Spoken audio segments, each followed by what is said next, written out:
வணக்கம், வாழ்க வளமுடன். இன்றைக்கி நம்ம வீடியோவில் பிரண்டை துவையல் பண்ணுறது தான் பார்க்க போகிறோம். எங்கள் வீட்டில் உள்ள வேலியில் தான் பிரண்டை பறிச்சிட்ருக்கேன். பிரண்டையை வஜ்ரவல்லின்னும் சொல்லுவாங்க. இதுலேயே ஆண் பிரண்டை, பெண் பிரண்டை அப்படின்னு 2 வகை இருக்குது. ஆண் பெண் பிரண்டையிலே நிறைய வகைகள் இருக்குது. முப்பிரண்டை, சதுர பிரண்டை, மூங்கில் பிரண்டை, உருண்டை பிரண்டை, களிப்பிரண்டை, புளிப்பிரண்டை, தீப்பிரண்டை, இத்தனை வகைகள் இருக்குது. இதை சாப்பிட்டா வயிற்று புண், வாய்ப்புண், முக்கியமாக எலும்பு சம்பந்தமாக உள்ள அனைத்து நோய்களையுமே இது குணப்படுத்தும். பசி இல்லாதவங்களுக்கு இதை சாப்பிட்டா பசியை தூண்டும். கிராமங்களில் வேலியில் அதிகமாக கிடைக்கும். இதே வெளியிலன்னா நாட்டு மருந்து கடையில் இதே பவுட்ரு பண்ணி கிடைக்கும். அதை வாங்கி கூட நம்ம யூஸ் பண்ணிக்கலாம்.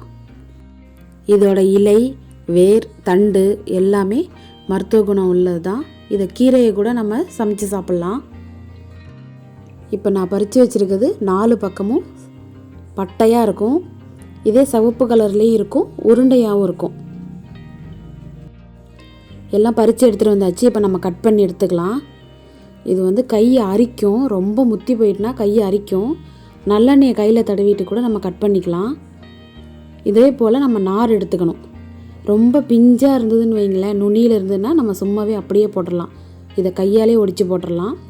கொஞ்சம் முத்தி போயிட்டு அப்படின்னா இந்த மாதிரி நார் எடுத்துகிட்டு தான் போடணும். கையில் எண்ணெய் தடவிட்டு இதை கட் பண்ணுங்கள். இல்லைன்னா அரிப்புன்னா அது ஒரு மாதிரி நமைச்சல் மாதிரி இருந்துக்கிட்டே இருக்கும். குறு குறு குறுன்னு இருக்கும், கையை அப்படியே அரிச்ச மாதிரி இருக்கும். இது எல்லாருமே சாப்பிட்லாம். சின்ன குழந்தைங்களுக்கும் கொடுக்கலாம். எலும்பு வளர்ச்சிக்கு ரொம்ப நல்லது.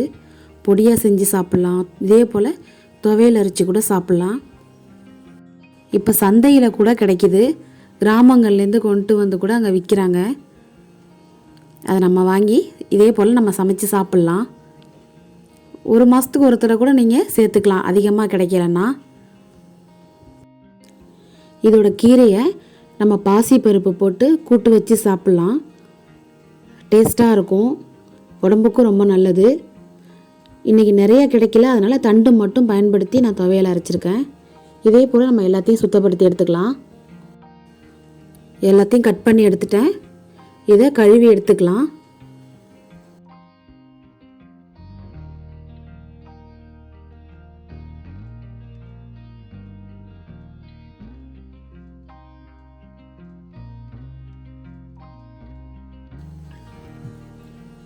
நல்லெண்ணெய் கொஞ்சம் கூடவே சேர்த்துக்கோங்க. இது கொஞ்சம் அரிப்பு தன்மை இருக்கிறதுனால நம்ம நல்லெண்ணெய் கொஞ்சம் சேர்த்துக்கலாம். பூண்டு போட்டுக்கணும். ஒரு 7 பல்லு பூண்டு சேர்த்துருக்கேன். அதை போட்டு நல்லா வதக்கிட்டு பிரண்டையும் போட்டு நம்ம வதக்கி எடுத்துக்கணும். எண்ணெய் கொஞ்சம் நிறையா விட்டு வதக்கிக்கிட்டிங்கன்னா கொஞ்சம் அரிப்புத்தன்மையும் இருக்காது, டேஸ்ட்டும் நல்லாயிருக்கும். பிரண்டை கட் பண்ணுறப்ப மட்டும்தான் அரிக்கும். துவையல் அரைச்சி சாப்பிட்டாலும் அரிக்காது. அதுக்காக பயந்துட்டு யாரும் அரிக்கும்னு சாப்பிடாமல் இருக்காதீங்க. துவையல் அரைச்சா சுத்தமாக அரிக்காது சாப்பிட்டா.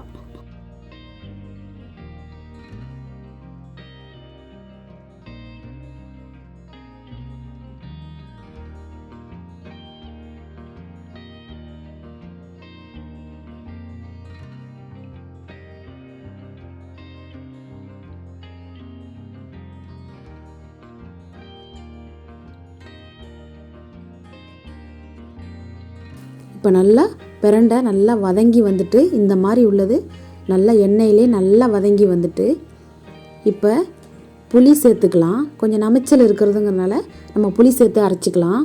இந்த அளவுக்கு புளி போடணும். உங்களுக்கு காரம் எவ்வளோ தேவையோ அந்த அளவுக்கு வரமிளகாய் சேர்த்துக்கலாம்.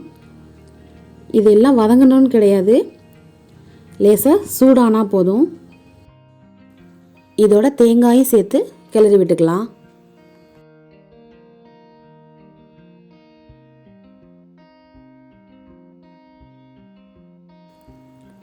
எல்லாம் வதக்கி எடுத்தாச்சு. சூடு ஆறுனதும் மிக்ஸி ஜாரில் மாற்றி தேவையான அளவு உப்பு சேர்த்து கொஞ்சமாக தண்ணி சேர்த்து அரைச்சிக்கலாம்.